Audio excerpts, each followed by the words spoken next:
amis, c'est impressionnant, vous êtes plus nombreux que jamais. Alors vous savez qu'on a cette habitude de faire notre petit apéritif un jeudi sur deux.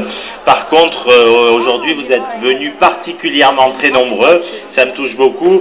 J'ai l'habitude de prendre la parole de manière un petit peu informelle d'habitude, mais vous me permettrez de vous dire quelques mots que j'ai pu écrire en redescendant de la capitale où j'étais. Dans l'avion, j'ai eu envie de vous dire ce que j'avais sur le cœur. Et je sais que vous l'attendez avec impatience.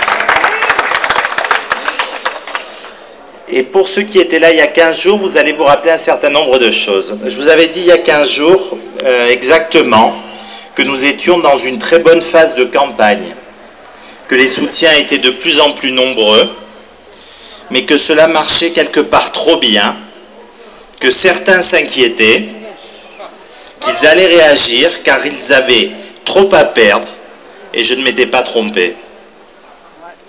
Cela a commencé par un sondage donnant ce formidable premier adjoint en tête. Un premier adjoint soi-disant adoré par les Canois, par sa proximité. On rit plutôt de ça, il vaut mieux en rire. Il vaut mieux en rire. Un premier adjoint adoré par les Canois pour sa proximité, son contact humain, sa sincérité. Un premier adjoint qui est chéri par les commerçants qui le remercient pour les travaux, pour le BHNS, pour la suppression du stationnement et pour les braquages à répétition qu'ils subissent dans leur commerce. Alors même que le sondeur écrivait que le duel serait serré et incertain, Nice Matin, sur la même page, titrait « Avantage certain pour David Lisnard ». À ne plus rien comprendre. Et puis, quelle prémonitoire question des journalistes qui demandaient à ce même sondeur les conséquences possibles de graves révélations dans la campagne. Puis, comme les Canois, notamment interrogés au marché Fortville par ce même journal, n'ont pas cru une seconde à cette enquête, c'est Mediapart, les nouveaux sauveurs de la République, qui ont pris le relais en présentant de manière fallacieuse un dossier vieux de 5 ans concernant mon frère en Espagne et dont vous connaissiez tous la teneur parce que Nice Matin en avait déjà parlé à l'époque.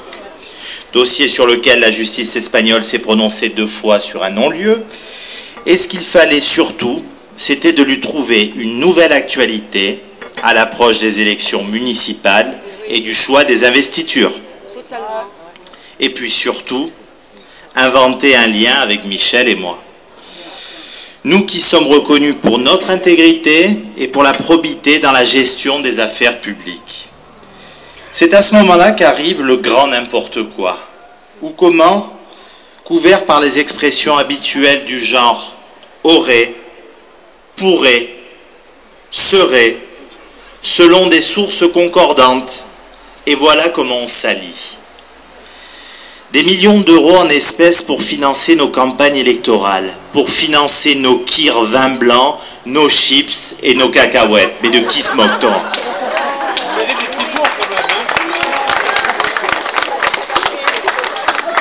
Surtout que des retours que j'ai de notre kir, il est vraiment pas fabuleux et vous venez vraiment pour nous et pas pour le kir. Hein.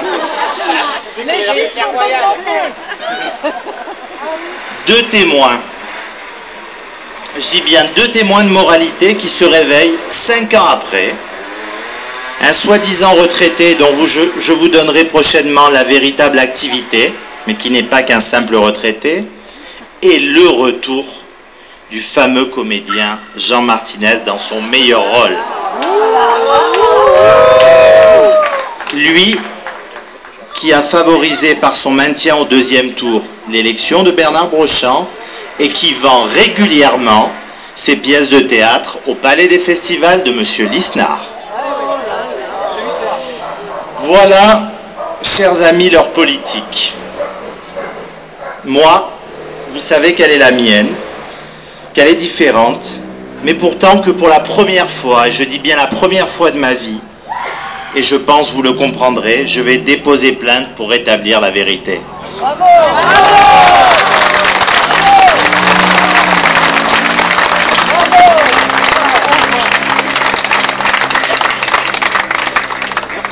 Si je me suis engagé en politique à Cannes, à l'âge de 18 ans, ce n'est pas pour monter des coups foireux, c'est pour servir ma ville avec tout mon cœur, toute mon énergie et toute ma force. Cette campagne, je l'espérais peut-être naïvement sur le terrain des idées, des projets et des propositions. Moi, j'ai envie de parler avec vous des problèmes quotidiens que vous rencontrez, en matière de stationnement, de circulation, de logement, d'emploi, de pouvoir d'achat, de sécurité.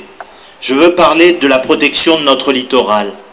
Je veux parler de notre cadre de vie qui a été trop densifié ces dernières années, de notre endettement qui a explosé, enfin de notre activité touristique qui souffre, et notamment en hiver.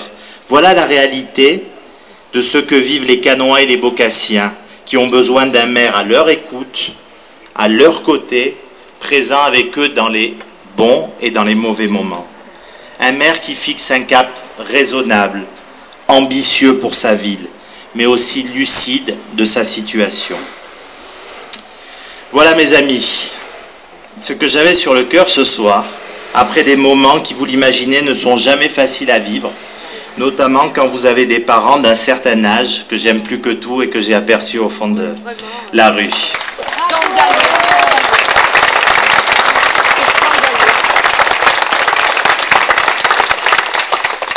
Je pèse mes mots et je dis que l'homme à abattre devant vous n'est pas mort. Il est bien vivant et il va se battre, plus motivé que jamais, plus fort que jamais, plus décidé que jamais pour qu'une nouvelle fois, on ne nous vole pas votre victoire.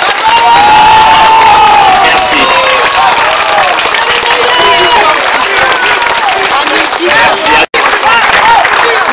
Merci pour votre présence aussi nombreuse, merci pour vos mots de sympathie, merci pour votre soutien sans faille.